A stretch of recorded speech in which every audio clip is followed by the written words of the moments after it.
आ रहा है कि काला ओढ़नी गाना कब आओ था भैया। आप लोग के आशीर्वाद बरसत रहे, गाना तो आवते तो रहे। जी हाँ दोस्तों, बड़ी अपडेट है कि भोजपुरी की हिट मशीन खेसारी लाल यादव का गाना जो कल आ रहा है उसके लिए पवन सिंह का गाना को रोक दिया गया। दोस्तों आप लोगों को बता दें कि भोजपुरी की हिट मशीन खेसारी लाल यादव का फैंस का इस तरह तगड़ा तरीके से बने हुए हैं कि कल जो आ रहा है टी सीरीज हमार भोजपुरी से एकदम गर्दा करके रखा हुआ है। गजब डोले उस गाने का बोल है दोस्तों। लेकिन आपको याद होगा कि एक और गाना काला ओढ़नी जो पवन सिंह के आने वाला था, वो गाना को अब रोक दिया गया है। जी हाँ दोस्तों, ये बड़ी अपडेट है कि काला ओढ़नी को अब रोक दिया गया है और आ रहा है खेसारी लाल यादव का गाना।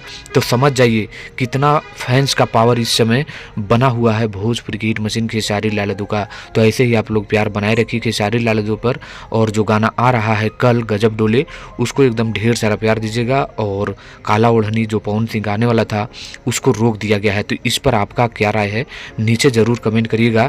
क्या खेसारी लाल यादव के चलते ही रोक दिया गया है पवन सिंह का? ये आप लोगों का कमेंट आना चाहिए। मिलते हैं नेक्स्ट वीडियो में। धन्यवाद।